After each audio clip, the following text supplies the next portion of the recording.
Last night were the Daytona duels, two duels that set the starting lineup for the 2021 Daytona 500. Austin Dillon and Eric Almirola won their duels, and that really wasn't even the biggest storyline. The biggest storyline came from the first duel last night, which Eric Almirola won.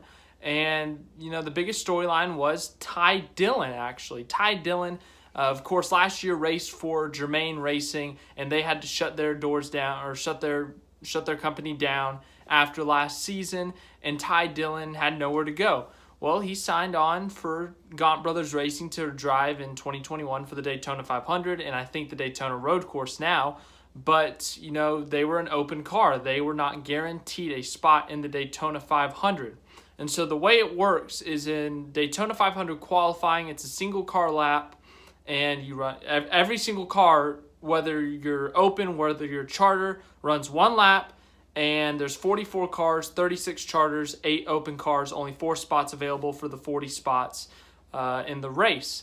And the highest qualifying open car is guaranteed a spot in, or the top 2, I think. The top 2 open cars are guaranteed a spot in the single car qualifying no matter what happens in the duels. They can go and win the duel, they can go and finish last in the duel, they are guaranteed a spot in the 500 or the 500. It doesn't matter what they do. The 36 charter cars, they are guaranteed a spot in the duel or in the 500 no matter what. They can post a 3-minute lap, worst record in Daytona history. They are guaranteed a spot in the Daytona 500. That's how the system is currently set up with the charter system.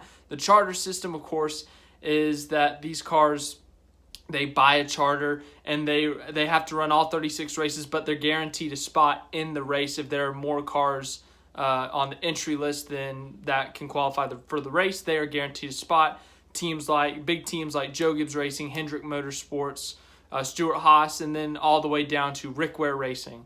So these are the teams that are locked in the spots. It doesn't matter what they do in qualifying. They can qualify behind these open cars. They make it into the race. And the top 2 qualifiers in the single car qualifying were Ryan Preece and David Reagan, and they were in different duels. So, those 2 guys were guaranteed a spot in the 500. It didn't matter what they did in their duels. And here's where the controversy strikes. Ty Dillon ran top 10 for the majority of duel number 1. He was up there from 10th to 8th to 5th and eventually finished 6th in the duel. He was ahead of Ryan Preece the whole time, and the way it's set up is if Ryan Preece is the highest finishing car in the duel, then he takes the spot in the Daytona 500 based on the duel finish. The qualifying time goes to the next highest qualifier in the time slot, which would have been Austin Cindric. And because this happened, Ryan Preece finished 5th over Ty Dillon by about a couple feet, and he locked himself into the 500, even though he was already locked in on time. He locked himself in via duel. He raced his way in, and because of that bumped Ty Dillon out of the 500, even though he was the next highest finishing duel guy at 6th place, or the open guy at 6th place. He was bumped out because Austin Cindric had the highest qualifying time out of the rest of the open guys in that race, and he was 19th, 1 lap down because of a pit road penalty. So because of a rule that has to do with qualifying times, dual finishes, charters, 50-second laps that we'll talk about later, Ty Dillon is not in the Daytona 500. And we're going to talk about that today. That was a long explanation of what happened, but we are going to talk about why this system, it's a joke for at least the Daytona 500, but we're going to talk about it. We're going to talk about why Ty Dillon got screwed out of it. We basically just discussed that and just kind of my thoughts on the whole thing, the charter system, all that. But basically, last night, as I said, Ty Dillon got screwed out of the Daytona 500. The Gaunt brothers got screwed out of the Daytona 500. Last year, they missed the Daytona 500. They crashed in their duel, and they were not able to make it on qualifying time, so they missed it with Daniel Suarez. This year, according to the list I have here, the time trials from NASCAR, Ty Dillon ran a 48.446, which was the 33rd quickest time out of the 44 cars. 33rd out of 44.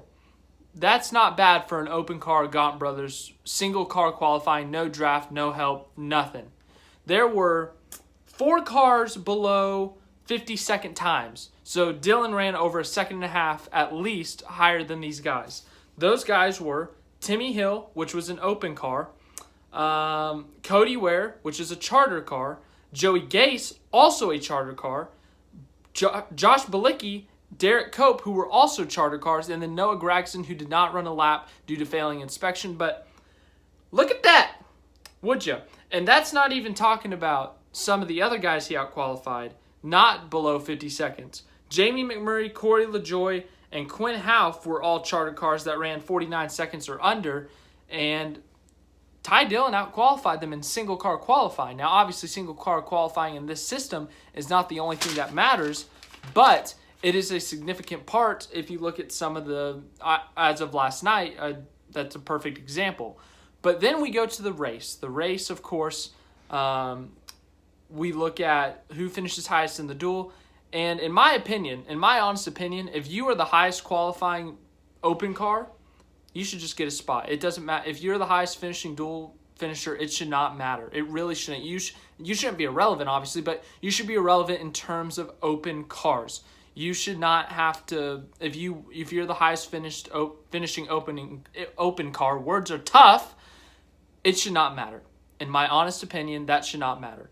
Ryan Preece is locked into the Daytona 500 because of his qualifying time that he set. That is that. He is locked in. He is just like a charter car at this point.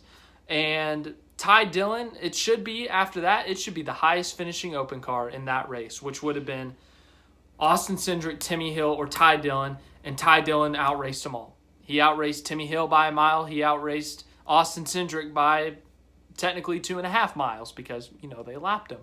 And it just frustrates me because the Daytona 500 is the biggest race in NASCAR. This is the Super Bowl of NASCAR, And it should be the best 40 cars, no matter what. It should be the best 40 cars. There should be no question whatsoever. But I'm not going to sit here and tell you Ty Dillon was going to win the Daytona 500. But if we're looking at the best 40 cars, one of the best 40 cars did not make the Daytona 500, in my opinion. Ty Dillon had the 33rd quickest lap in qualifying. He finished 6th in his duel out of 20, 21, 22 cars. I mean, seriously, if you went up to someone and said there are 40 spots in the biggest race in the United States of America, and there are 44 cars trying to enter it, let's say this guy qualifies 33rd, and then he goes into a qualifying race and finishes 6th out of 22nd. Should he make the race? I guarantee you every non-NASCAR fan would say yes. They would say, yes, that guy deserves it. And then what if I told you someone, nothing personal here against Rick Ware Racing, nothing personal against the drivers at Rick Ware Racing, nothing personal against them. They work as hard just as anyone else, but the results do not show. The statistics do not show that they are better than some of these teams that did not make the Daytona 500. And then what if I told you this guy qualified 43rd out of 44 and then finished 20th in his duel because a couple guys crashed? What if I told you that? You'd be like, no, he doesn't deserve to make it. No. Right? Yeah, that's what you're saying right now. If you are telling me that car who qualified 43rd, actually he did not post a lap, according to this. I did not know that.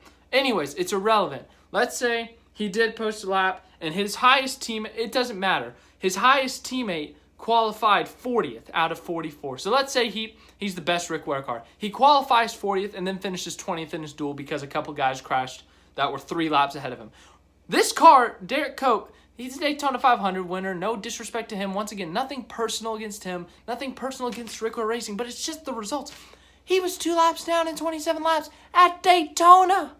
How do you go 2 laps down at Daytona in under 30 laps? That is impressive. It is impressive to be that slow. And then on the last lap of the race, if you haven't seen that yet, he gets freaking blown by, and because he's on the apron, I don't know if he was out of fuel. I don't know if he lost power.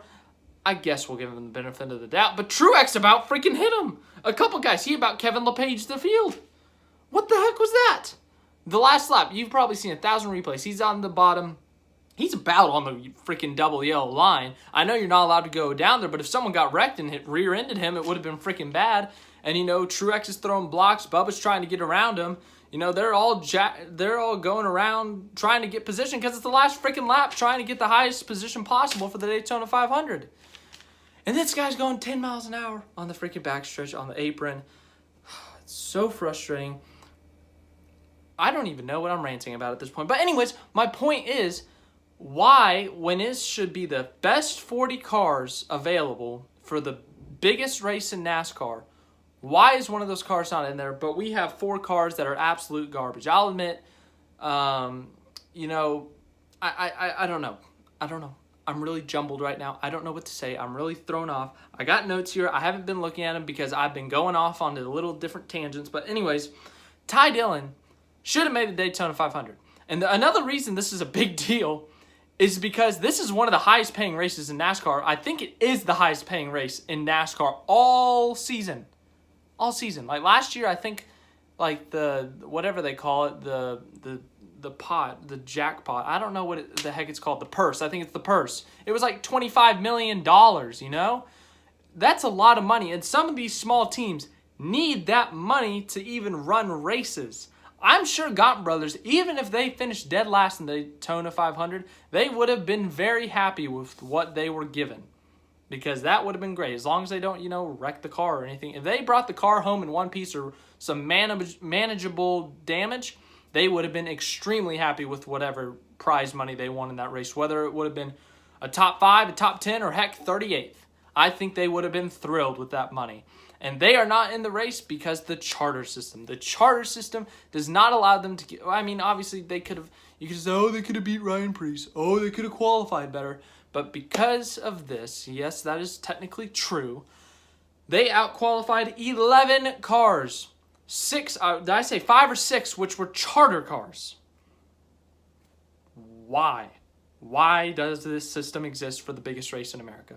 Why does this exist? Why does this have to happen? The defending champion of NASCAR, who also happens to be the most popular driver, he didn't even know what was going on. You know what he tweeted? He tweeted out, "I'm confused how this happened." It's a picture of Ty Dillon, like really sad. The thumbnail of this video. He's like, "I don't know how this happened. I don't know how this happened."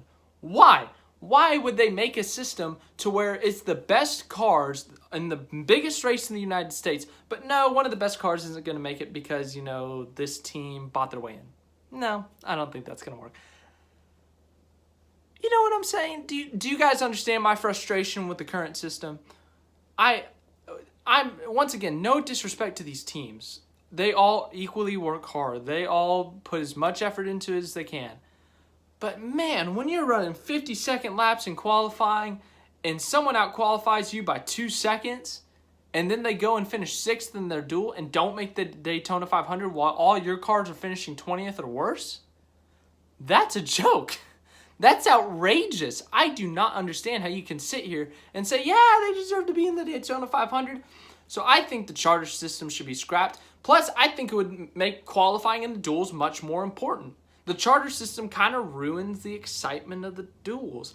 The duels are exciting. They have some great racing, but, it doesn't really matter outside of those 8 open cars. And those 8 open cars, they may not even compete. They may get a top 25 if they get lucky, some of them at least. But I think it would make it more interesting because sometimes some of these big teams, they don't qualify as well in the super speedways. So maybe it would make the duels more important for them, What if it was just 44 cars, the top 20, top 25, whatever the number is, they're guaranteed a spot in the Daytona 500. And then everything else is set by the duels.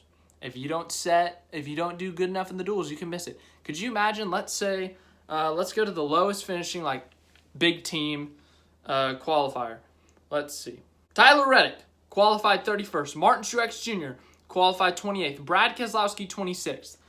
What if, let's say, those guys are not locked into the Daytona 500 based on their time, and they have a horrific duel. Let's say they get in a crash, they lose the draft or something, they get a pit road penalty, and they finish last in the duel.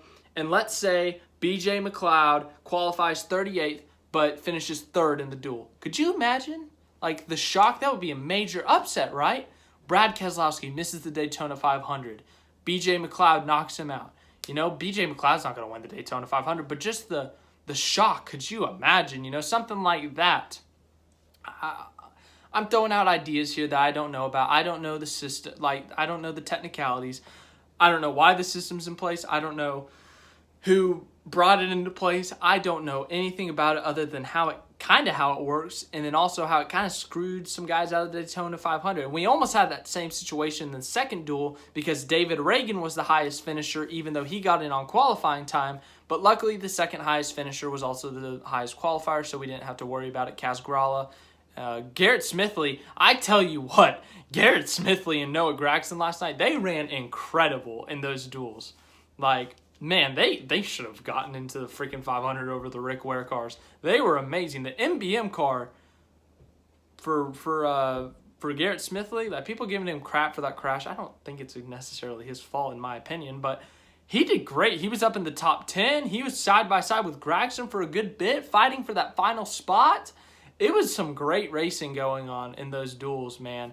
And, you know, it just frustrates me when as a NASCAR fan, when it's the biggest race in NASCAR season and it should be the best teams available. It should be. And one of the best teams didn't make it.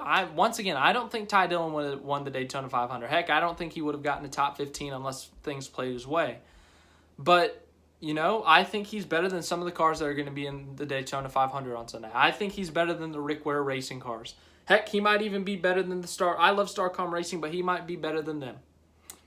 I hate to break it to you, but I think he would have been better than them at least. I think he would have had a better shot of finishing better.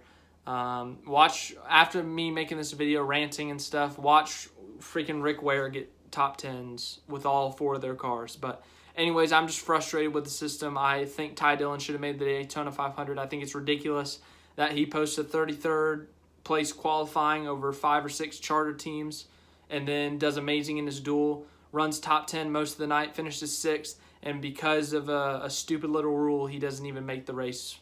I think it's outrageous. I think it's stupid. Let me know your comments. Let me know what you guys thought.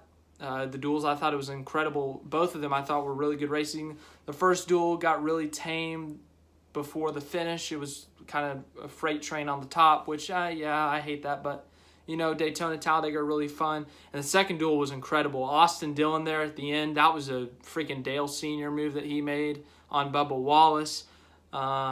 Great racing throughout the pack, 3 wide. Bubba Wallace, I tell you what, he was fun to watch. The 23 car, every time he got shuffled back, he would find a way back up into the front, battling for the lead, battling for the win. Yeah, it was a really, really fun race. Both of them were really fun, but that second duel was especially really fun to watch, especially after just getting really built up and frustrated over the Ty Dillon thing. But I'm upset. I think Ty Dillon, Gaunt Brothers, they have every right to be just furious right now. Obviously heartbroken, but they should be in the Daytona 500 in my opinion.